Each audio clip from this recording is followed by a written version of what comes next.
Greetings, fellow modelers. Welcome back to another Train Tuesday. I'm Jim Wiggin, your host. And if you haven't noticed by now, there's a little ticker here on the bottom of the screen that's saying this is a pre-recorded broadcast. Have no fear. I'll be back next week for a live broadcast where we can interact together like we normally do.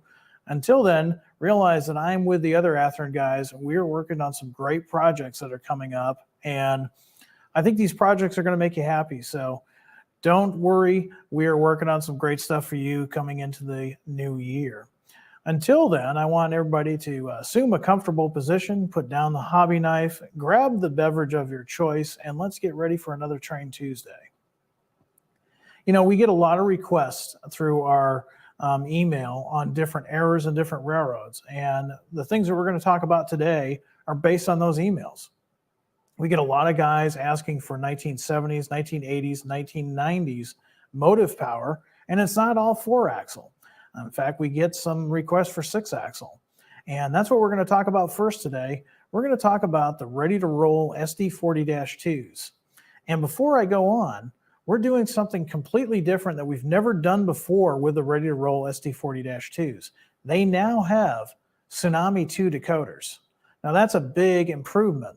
Now, why did we do that? Well, with everything that's going on in the world, there are some electronics shortages, and rather than just make these non-sound, we worked closely with Soundtracks to make sure that we could offer the Tsunami 2 decoders for you, so you get to enjoy that sound for those of you that want to partake with the decoder and the sound. So, without further ado, let's get started with our first offering. And for folks in the Northeast in the 1980s, I think you're going to be pleased. First up is the Norfolk Southern High Hood SD40-2. Now this is a 1980s locomotive. It's based on originally a Southern locomotive. And this is one that was highly requested. Now this one definitely stands out from the crowd because of its high hood, something that was standard with Norfolk Southern and their standard cab locomotives for a number of years.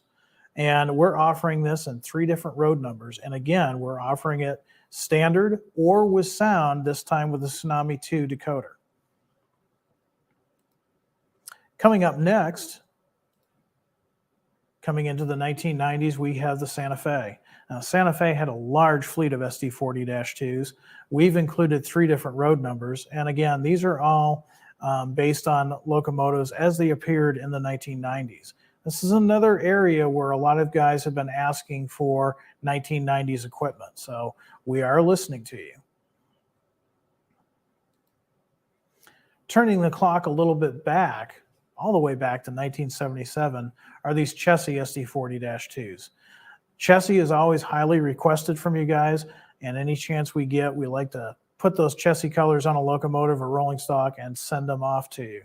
Now this time we're doing the B&O Chessie SD40-2s, and again, 3 different road numbers and chassis specific details that you will not find on the other locomotives. Kansas City Southern for the 1990s modelers. This was another one that was highly requested, and we're happy to offer this to you for the first time in the SD40-2, if not in quite a while. Again, a lot of emails on this one, so we're really excited about offering the Kansas City Gray Ghost paint scheme. Now here's something that all of you can relate to.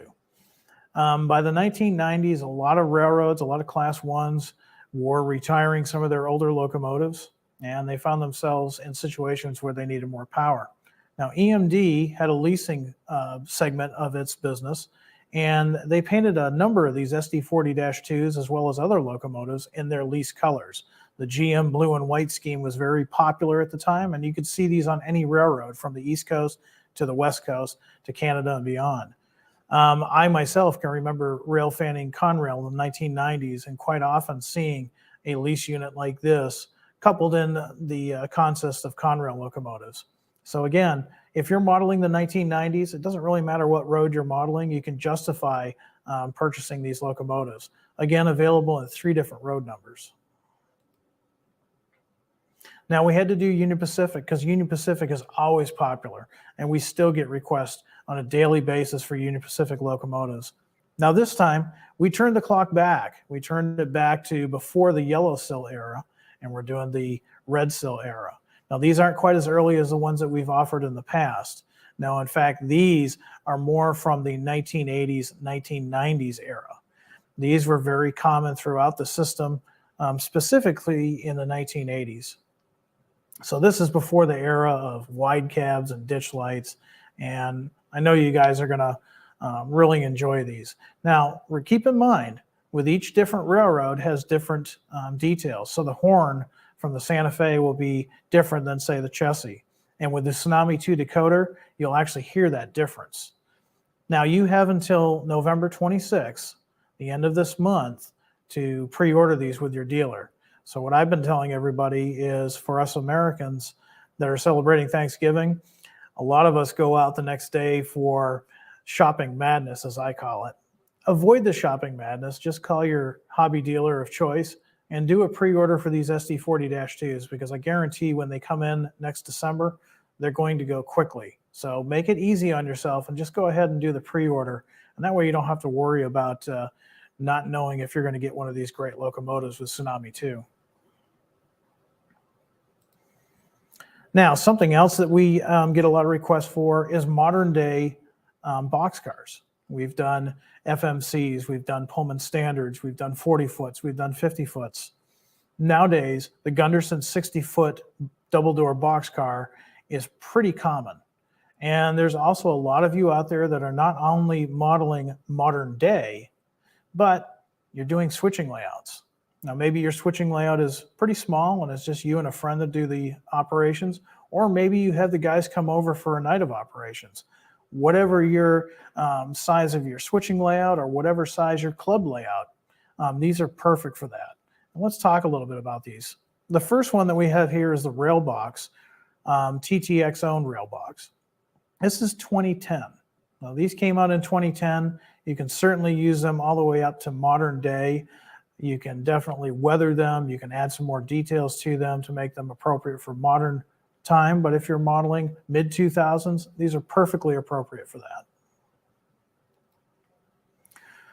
Going a little bit forward in time, in 2018, we've got the TTX version here. And again, this is perfect for modern day modelers, 2018 all the way up to now. Going a little bit further back in time, back to the 2000s, this was RailNet. This was a boxcar that was pretty common. And this is kind of the start of, the end of the flashy paint schemes that we saw in the 60s and 70s and even part of the 80s.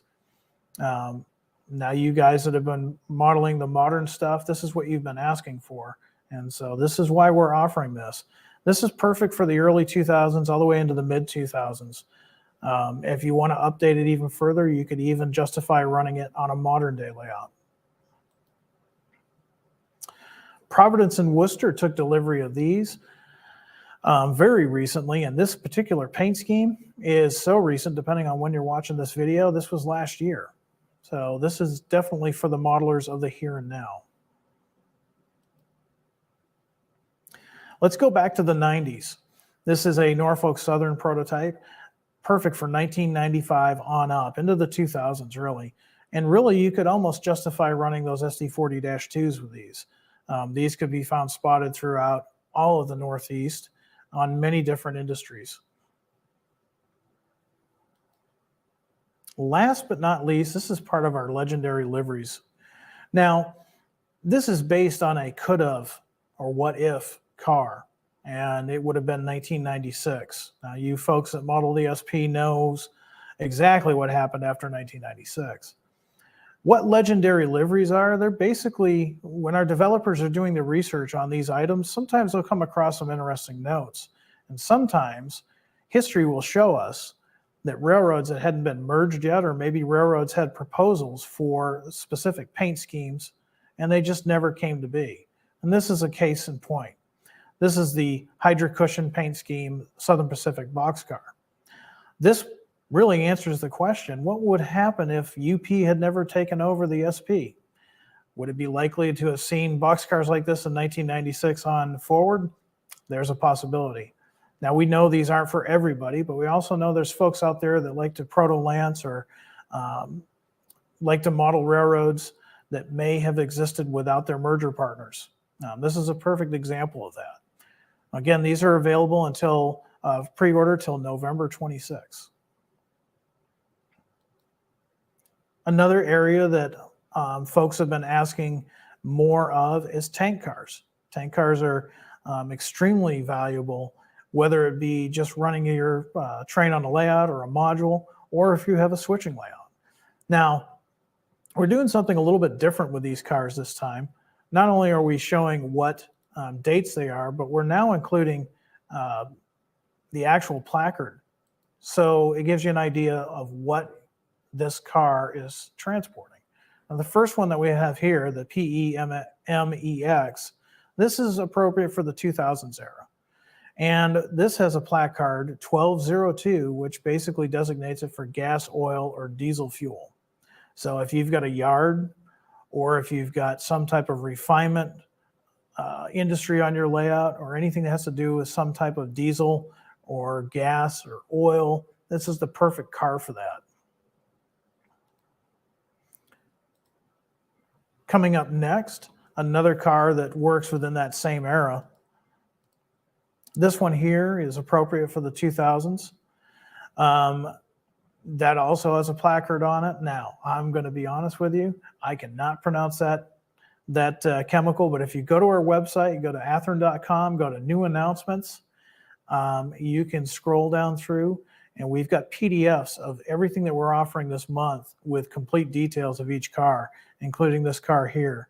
Now, this car, again, is appropriate for chemical use, and it is available for pre-order till the 26th. And again, works great in the 2000s. Coming up next, we've got 1974. This is Santa Fe, of course. And for those folks that are modeling into the 1970s, this would be the perfect car for you.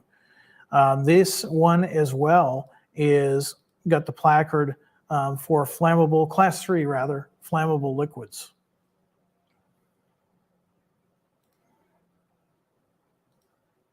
Coming up with something slightly newer around 2006.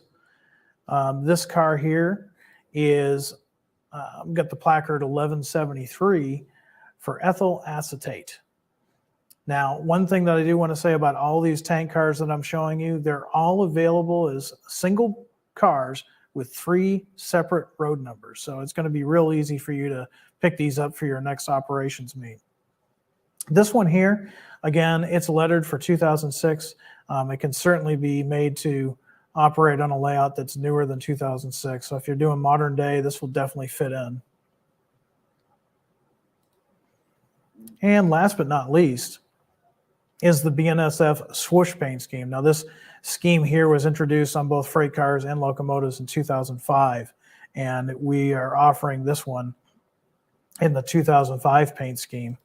This one here is also got a placard for 1993 for class 3 flammable liquids. So one thing to keep in mind, these cars operate great on a switching layout, a modular type layout, club layout, or even just a home layout. They work great for all that kind of stuff. And, you know, they're all going to feature 100-ton roller bearing trucks with 36-inch wheels. And all of the brake wheels and the piping and all that, it's all separately applied. So these look great on the layout and make great stand-ins for prototype operations. So again, Friday the 26th is the last day for pre-orders. So get your call into your favorite hobby retailer to get these ordered. They should be here December 2022.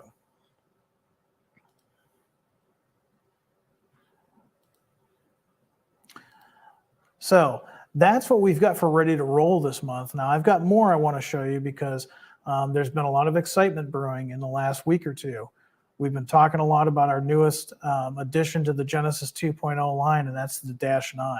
And I've got with me in the studio today a sample of one of those. Actually, it's a production sample of the Dash 9. So let me switch cameras and see if that's down there.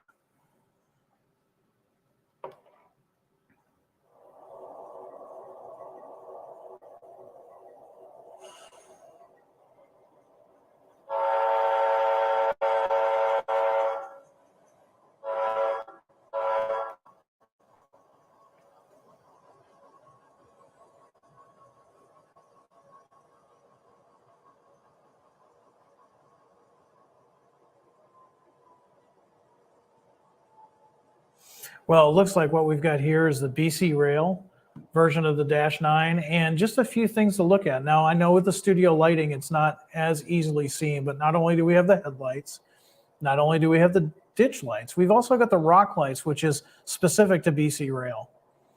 And look at that paint. Now, I used to do custom painting back a while ago, and you know, it may look simple to do those stripes, but keep in mind all the different surfaces, different edges, different you know, angles and angular pieces that have to be masked. This is a great locomotive, great paint scheme. Look at the barricade stripes on the nose. Now, by the time you're watching this, your dealer is probably calling you if you've pre-ordered these. Now, I can tell you, if you did not pre-order these and you're hoping to get some extras that maybe your dealer ordered, your best bet is to call your dealer now. These are not going to last long. These are Genesis 2.0. So they're going to have, they have dual sugar cube speakers, and they have all those lighting features. Now the lighting features, just to name a few, you have the ground lights. You can't see them here because of the LED lights that we have in the studio, but you have ground lights. You have ditch lights. You have headlights. You have number boards. And in this case, for the BC Rail, you have rock lights. All of these lighting features, they can be fine-tuned. So you can adjust the brightness of your number boards, your ground lights, and even your ditch lights and headlights.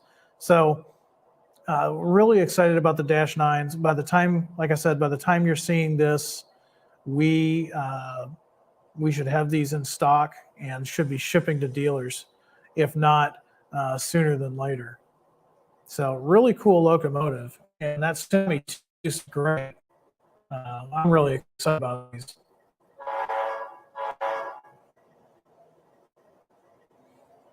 Great job on the lights.